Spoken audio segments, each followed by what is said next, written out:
Hi, my name is Jim Hoos. I created a couple Star Wars videos, most namely The Empire Was Right. So if you have not seen that, please click the card up here or up here. Don't really know which side they show up on, and I'll watch that video. Now if you've already seen the video, well, welcome to the rebuttals video.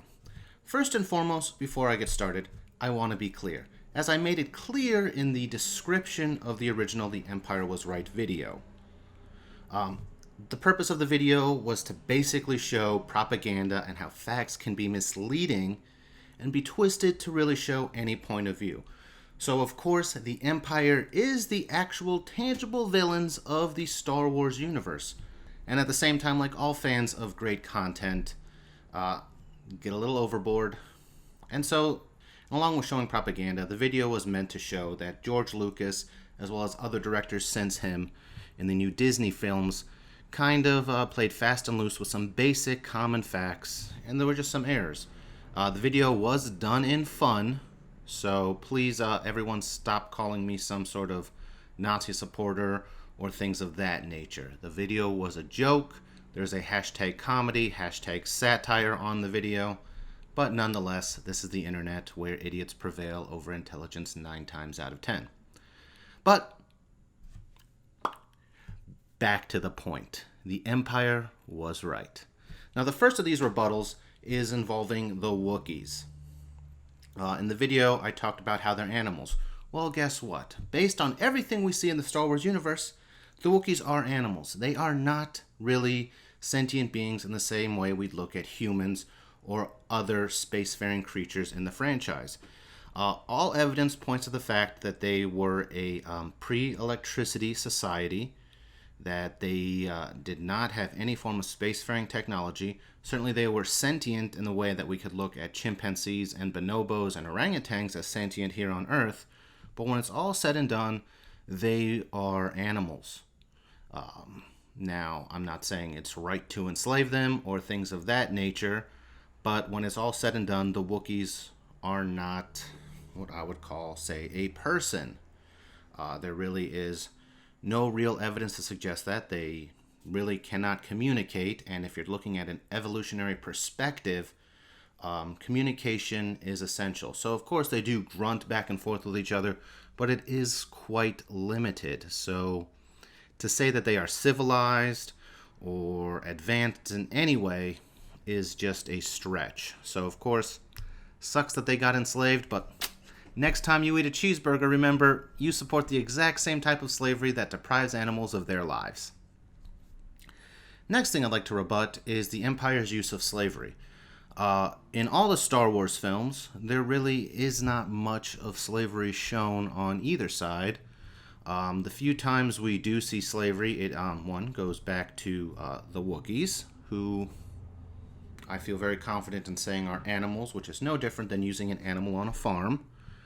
And 2, at the beginning of Rogue One, it looks like Jin is going to a prison colony / slave forced labor camp.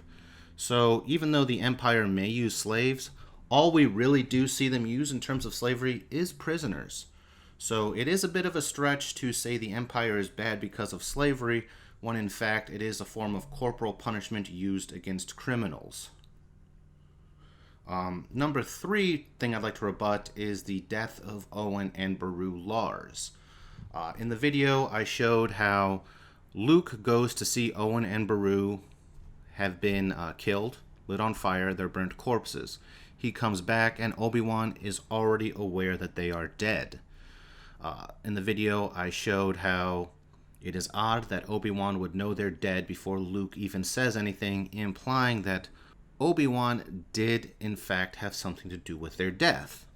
And it was used for have some fun. And honestly, when I was making the video, I was kind of surprised that things worked out that way. As much as I've seen the Star Wars films, it wasn't until I looked in depth at those particular scenes that I saw that Obi-Wan was already aware of their passing before Luke even said anything.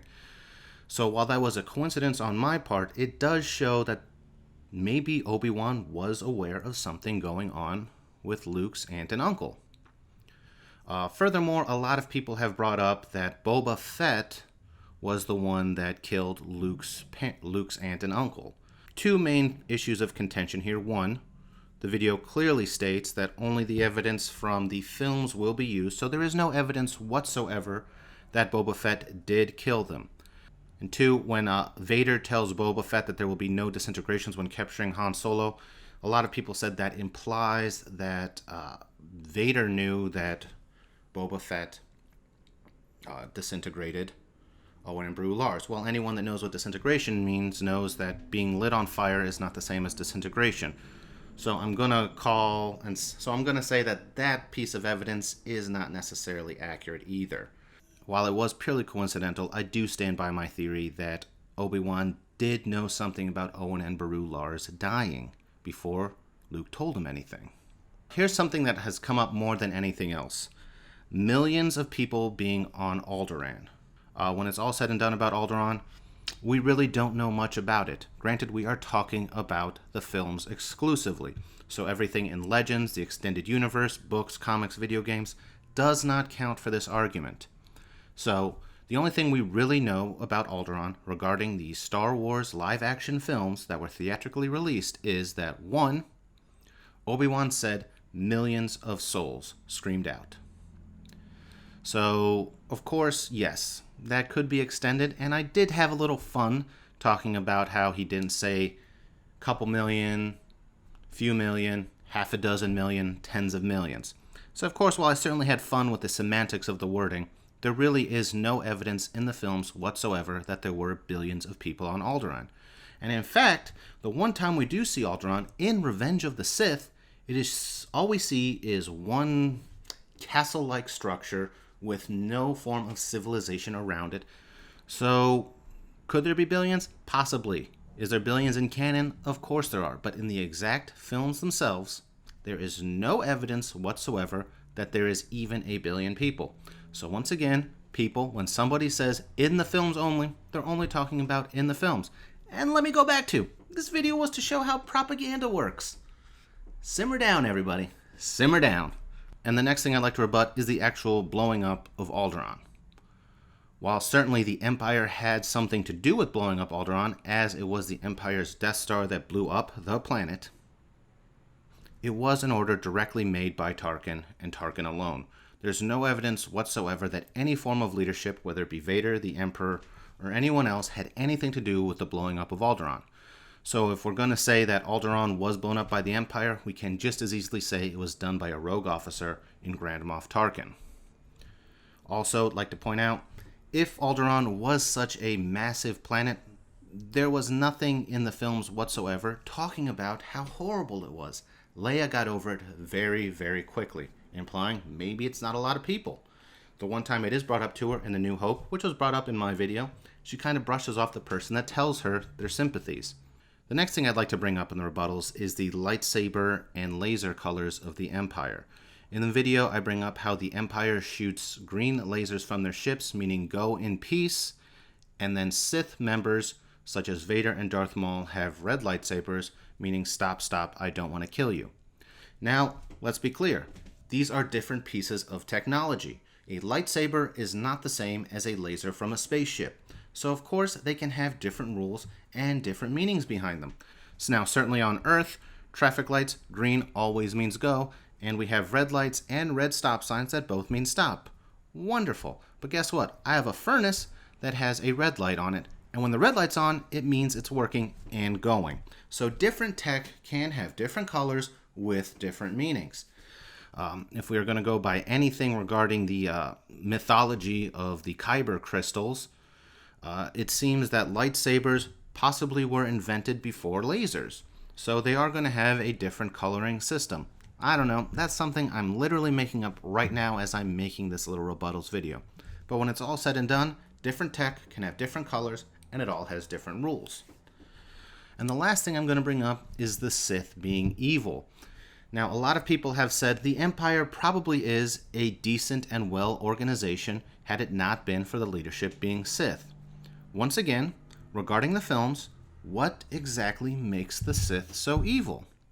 The only thing we really know evil about the Sith is that the Jedi say they are evil. The Emperor did not seek nomination to the Council as Chancellor. The Chancellor was nominated as the Emperor by Jar Jar Binks and it was the Senate that made him the emperor. So when we look at things, how does that make somebody evil? Certainly Emperor Palpatine and Darth Vader, and Darth Maul for that in fact, all had their own personal grievances, but there really is no evidence whatsoever that the imperial leadership as a whole was necessarily evil, vicious, or vile to the galaxy as a whole. Now, if we're going to take a real-world example, any government in this world, no matter how righteous, whether you talk about Canada, the United States, Britain, Israel, Australia, Russia, pick a country, it doesn't matter. There is always an opposition side. Right now in the United States, Republicans control the Senate as well as the executive branch and the judiciary, and the Democrats control the House of Representatives. There is clearly an opposition party in the fact that the Democrats are not in control of most of the government. Just because the Democrats are opposed to Republican policies in many ways does not mean that the Republicans are necessarily evil because the opposition, the minority, the Democrats, is opposed to them. And that goes true for any government. And at the same time, we can look at violent uprisings, whether it be Fidel Castro, Che Guevara, Pancho Villa, the American rebels, or the patriots during the American Revolution. It doesn't matter what side you're on. There is always going to be a side A and a side B, and they're not necessarily going to agree. Now, whatever they're disagreeing about is irrelevant, and whether or not they go to violence is another irrelevant point. Just because the rebels oppose the Empire and the Sith does not necessarily make the Sith evil. Yeah, and the whole basis of the video is to talk about how maybe the Jedi aren't so righteous. And once again, it is only the Jedi that have a frustration, violence, or aggression towards the Sith. When it's all said and done, this is a massive, gigantic galactic empire. There are going to be people that disagree with the status quo. That doesn't mean the status quo is wrong, and that doesn't mean that the people that disagree are right. That just means there is some disagreement, and in the Star Wars universe, it has led to violence. Now, of course, any situation, there are going to be people that lose. Every law that gets passed, there are always people that oppose. There are always going to be people that lose. If you look at something like farm subsidies in the United States, farmers benefit greatly from having their crops literally paid for before the seeds are planted. And at the same time, there are people opposed to this, like the people buying the food, the customers, the average citizen, that is paying for the crop before it's planted and then has to pay for the crop at the grocery store. So certainly the farmers win and the customer loses. But farm subsidies work pretty good. We have cheap wheat and cheap corn in the United States, as well as relatively cheap beef because literally the animals are getting fed for free. Now, that is just an example, but there are disagreements. The Sith being evil simply because the rebels say they are evil is not a valid argument that the Sith are evil. That's going to round out this rebuttal video. I hope you guys enjoyed it. Please like, share, and subscribe. This video will be pinned on the Empire video, so if anybody wants to see this, they can just head on over there. So that way you don't have to tell them to look for this one. Have a great day. I'm Jim Hoos. That's a fact, Jack, and you can take it to the bank.